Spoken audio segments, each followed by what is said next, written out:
Why, hello there, Beatniks.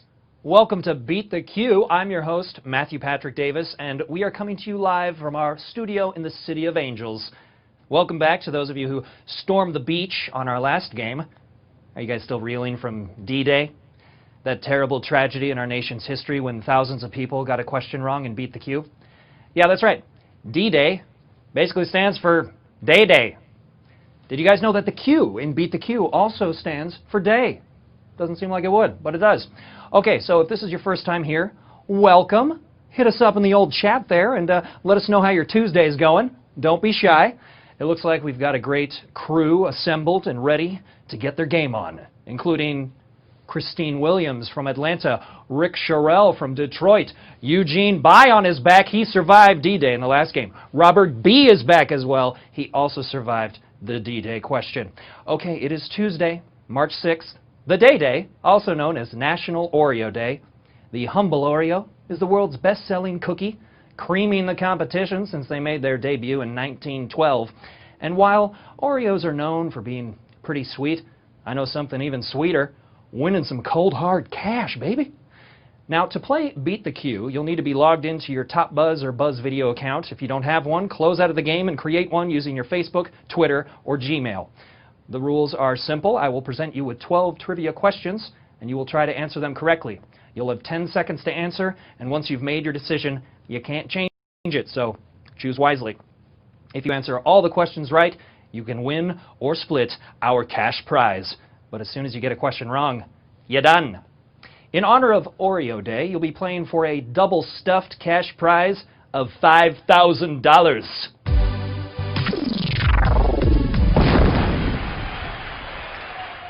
Whoa, $5,000? That is one tall stack of cash, and I should know, I'm 6'8". Thank you. I try. So, some helpful tips. Plug in your phone if the battery is low, connect to some strong Wi-Fi, and make sure you get enough vitamin C in your diet so you don't get scurvy. Beat the Q is best played with friends, so if you refer a buddy and they sign up, you'll get an extra life. That means you can stay in the game longer, so share your 8-digit referral code on that social media. Okay, we're about to get this show on the road, so grab your life vest and kayak because you're about to go down a wild, rapid-fire river of trivia questions. Here we go. Question 1. What does the D in D-Day stand? No, I'm kidding. Question 1. What does the MAC in mac and cheese stand for? Macroeconomics, macaroni, or machine overlords? 364 million boxes of Kraft mac and cheese are sold each year, but what makes up the MAC? Well, you don't need a degree in macroeconomics to know the correct answer is macaroni. Mac and cheese was a big hit during the Great Depression when you could feed a family of 4 for 19 cents. And while the price has slightly gone up since then, it still is in a college student's top 3 things to eat instead of actual food, along with ramen and pizza. And let's see how we did. 18,800 of you know your mac and cheese and are still in the game. So let's keep it going. Question 2. In Moby Dick, Captain Ahab seeks revenge on the whale who did what? Bit off his leg, slept with his wife, denied his bank loan. So, what did Moby Dick do to earn his last name? While a man would be pretty mad if a whale stole his wife, turns out Moby took something even more personal from Captain Ahab.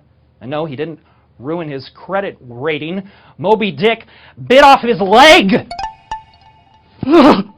Besides being a super long novel that kids are still forced to read, the character called Starbuck in the book would inspire the name of the world's biggest chain of coffee shops.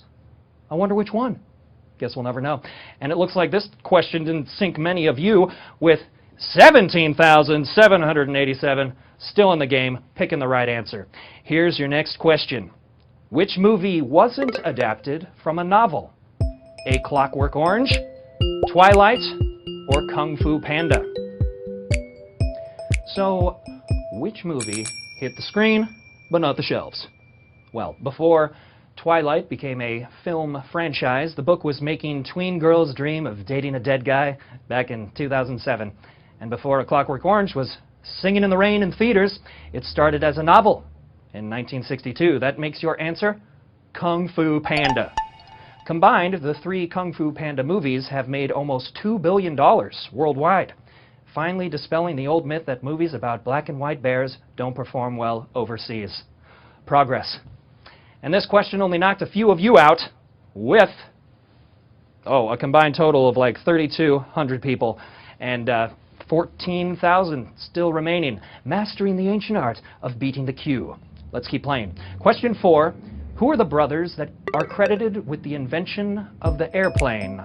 Marx, Sullivan, or Wright?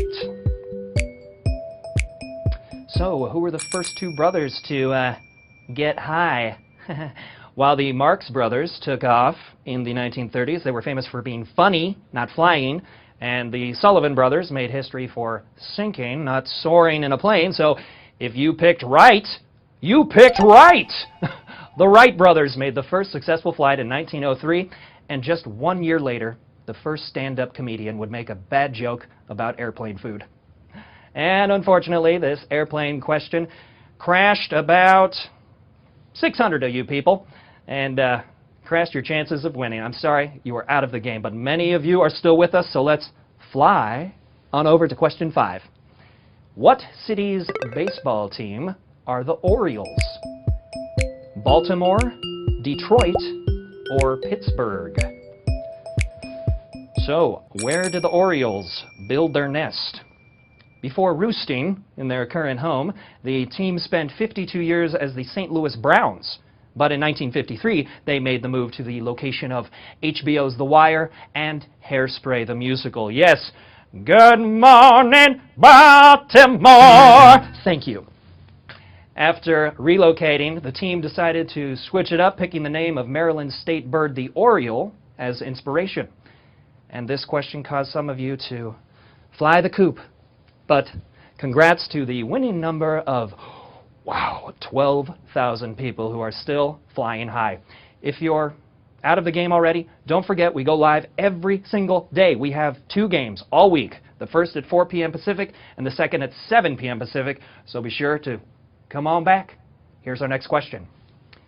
The alternative medicine where local suction is applied to the skin is called cupping, acupuncture, or vacuuming. So, which kind of medicine totally sucks? This practice became popular during the 2016 Olympics when athletes were seen walking around with strange red marks. But the marks weren't from needles, a vacuum, or even vampires. Instead, the marks come from special glass jars or cups. Yes, the answer is cupping. Despite the popularity with athletes, most doctors aren't sure if cupping actually does anything worthwhile. Much like my mom thinks hosting a quiz isn't a real job. Pain. And things just got real for a few of you. Yeesh, 2,100 of you out. But congrats to those of you still on the way to winning gold. We got 10,000. So, you're halfway there to beating the queue. Question 7. Which duo's stated objective is trying to take over the world? Phineas and Ferb, Pinky and the Brain, or Tom and Jerry? So, whose favorite song is Everybody Wants to Rule the World? While their pet platypus is always trying to save the world, Phineas and Ferb don't have any global domination plans, and Tom and Jerry would rather play a game of cat and mouse than a game of divide and conquer. So, yes, the answer is Pinky and the Brain. If this question ended up giving you a case of brain freeze, don't feel down. Come hang out with us on Twitter at BTQOfficial for important updates on the game. Shoutouts to our new followers, Dallas Vaughn, Chastity Jones, Steel City Pappy. Woo! Join us on Twitter at BTQOfficial. Okay, let's keep this game going. Question 8. Which of these countries is not in the Western Hemisphere? Iceland, Peru, or Tunisia? So, which country doesn't hang out on the west side? Well, if Iceland and Peru ran into Tunisia on the street, it might tell the country to go back to where it came from, the Eastern Hemisphere. Yes, the right choice is Tunisia. Despite its small size, the country is the world's 4th largest producer of olive oil. And yes, Tunisia also cooks up a lot of tuna. So the old saying is true, your country is what you eat. And congrats to the 5,000 people who got it right. You're still cooking. So let's keep playing. Question 9. What does the Q in Q-tip stand for? Quarter, quick, or quality? So what's the Q in Q-tip? Some may think the Q stands for quit putting that thing in your ears, but that's not right. And the answer isn't quick or quarter either. It's quality. That's right. When they were first sold, the cotton swabs were called baby gays because they were supposed to make babies happy. But that sounds more like a bad NBC sitcom, not a hygiene product. Speaking of baby gays, we have 3,700 of you that must be pretty happy you picked the right answer. So let's keep this quiz rolling. Question 10. Which condition causes an inability to recognize the faces of familiar people? Dysgeusia, prosopagnosia, or Paris syndrome? Which condition makes faces forgettable? Well, if you picked dysgeusia, it may leave a bad taste in your mouth since that affects people's taste buds. And like the Billy Crystal movie says, you can forget Paris. The right answer is prosopagnosia.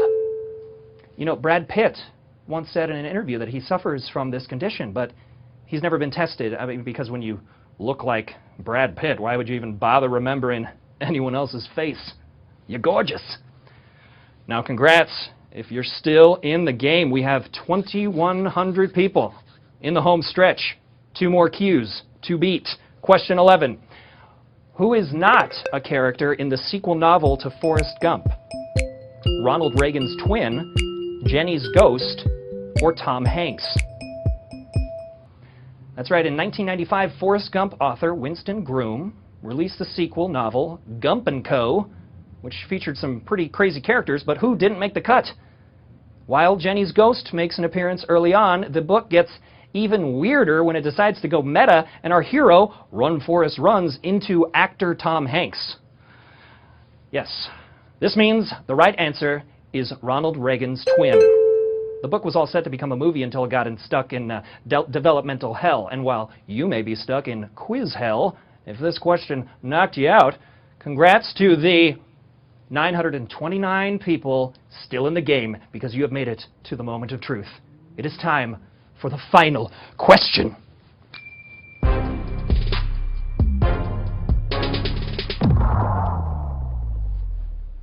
Remember, if you get this one right, you'll be splitting a cash prize of $5,000.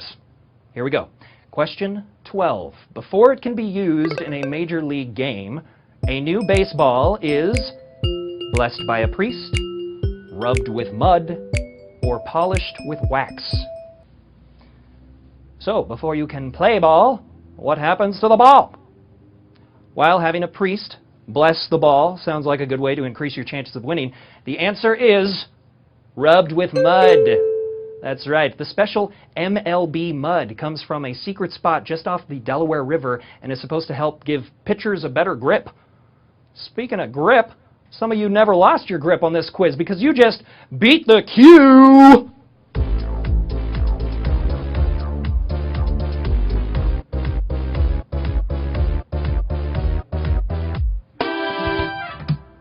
$833 of you will be sharing this grand prize of $5,000.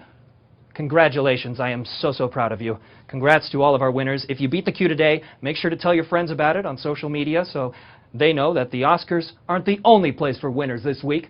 And remember, if you refer a friend and they sign you up, you get a free life to stay in the game longer the next time you play. So if you couldn't play today, remember, you need to be logged into your Top Buzz or Buzz Video account. Create one using your Facebook, Twitter, or Google account, and you can jump into the game next time. I've been your host, Matthew Patrick Davis.